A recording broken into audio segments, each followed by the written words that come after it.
বুধবার confederation of West Bengal trade অ্যাসোসিয়েশনের উদ্যোগে কলকাতার নেতাজি ইন্ডোর স্টেডিয়ামে জেলার সমস্ত ব্যবসায়ীদের নিয়ে অনুষ্ঠিত হলো এক বিশাল ব্যবসায়ী সম্মেলন। এই অনুষ্ঠানের মূল বক্তা ছিলেন রাজ্যের মুখ্যমন্ত্রী মমতা বন্দ্যোপাধ্যায়। মঞ্চ থেকে মুখ্যমন্ত্রী জানান, পশ্চিমবঙ্গে বর্তমানে 660টির বেশি এমএসএমই ক্লাস্টার রয়েছে, যেখানে প্রায় 1,30,00,000 মানুষ যুক্ত রয়েছেন। ক্ষুদ্র ও মাঝারি শিল্পে মহিলাদের অংশগ্রহণ উল্লেখযোগ্যভাবে বেড়েছে এবং রাজ্যে সৃষ্টি হয়েছে লক্ষাধিক কর্মসংস্থান।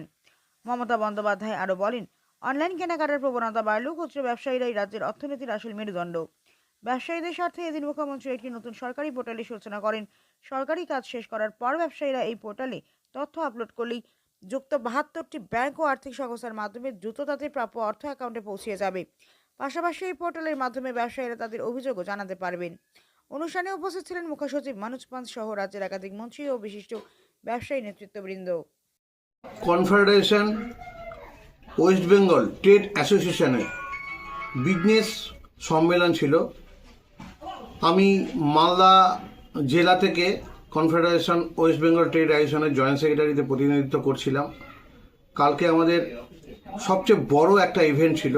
পশ্চিমবঙ্গের এই প্রথম কোনো ব্যবসায়ী সংগঠনকে মাননীয় মুখ্যমন্ত্রী এরকম গুরুদায়িত্ব দিয়েছে যে সমস্ত জেলার সমস্ত ব্যবসায়ীদেরকে, ট্রেডার্সদেরকে নিয়ে সেই মিটিংয়ে উপস্থিত হওয়া। আমরা চেষ্টা করেছি 12,000 মতো লোক নেতাজি ইন্ডোর স্টেডিয়ামে সেখানে লোকদেরকে জমায়েত করতে।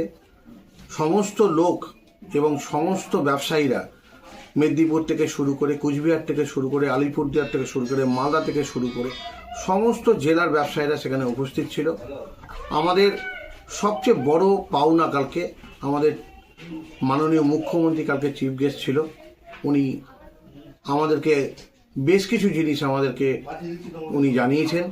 যেরকম আমাদের জিআই ট্যাগ নিয়ে আমাদের খুব প্রশংসা করেছে। আমরা সমস্ত জিআই ট্যাগ নিয়ে আমরা শো করেছিলাম। সেই জিআই ট্যাগের আইডিয়া দেখে উনি খুব আমাদেরকে অভিভূত করেছে, যে আমার খুব ভালো লেগেছে এটা। তার পাশাপাশি জিআই ট্যাগের মধ্যে আমাদের মালদা জেলার সবচেয়ে গুরুত্বপূর্ণ যেটা লক্ষণভোগ আম, তারপরে ন্যাংরা আম, ফজলি আম, এই তিনটে আম আমাদের জিআই ট্যাগ পেয়েছে। এটা আমাদের সত্যি গর্বের। আগামী দিনে আমাদের অনেক কিছু মালদা জেলা নিয়ে, রসগোল্লা থেকে শুরু করে, তারপরে আমাদের সিল্ক থেকে শুরু করে আমাদের জিআই ট্যাগের ব্যবস্থা করানোর উনি চেষ্টা করছেন। উনি অনেক আইটেম নিয়ে জিআই ট্যাগের করার চেষ্টা করছেন। তার পাশাপাশি কালকে একটা বড় রকমের অ্যানাউন্সমেন্ট করেছে, যেটা আমার মনে হয় ট্রেডার্সদের জন্য খুব একটা ভালো জায়গা তৈরি হবে। উনি একটা পশ্চিমবঙ্গের ট্রেডার্স ওয়েলফেয়ার বোর্ড প্রতিটা জেলায় সমস্ত প্রশাসনিক দপ্তর এবং ব্যবসায়ী সংগঠনকে নিয়ে একটা বোর্ড তৈরি করা হবে, যেখানে সমস্ত রকম আলোচনা একটা সিঙ্গেল উইন্ডোর মাধ্যমে, সে যে কোনো রকম প্রবলেমে পড়লে সেই সিঙ্গেল উইন্ডোতে যদি জানানো যায়, প্রশাসনিক দপ্তরের সবাই ওখানে থাকবে, তাদেরকে যদি জানায় তাহলে সেখান থেকেই তাদেরকে সুরাহা করা হবে। আমরা কালকে নেতাজি ইন্ডোর স্টেডিয়ামে খুব ভালোভাবে আমরা প্রোগ্রাম করেছি, খুব সাকসেসফুল প্রোগ্রাম হয়েছে। আমরা আশা করব আগামী দিন ব্যবসায়ীরা আমাদের কনফেডারেশন ওয়েস্ট বেঙ্গল ট্রেড অ্যাসোসিয়েশনের সঙ্গে সুশীল পোদ্দার আমাদের যে প্রেসিডেন্ট আছে, ওনার তত্ত্বাবধানে আমরা কালকে এত বড় একটা প্রোগ্রাম আয়োজন করেছিলাম।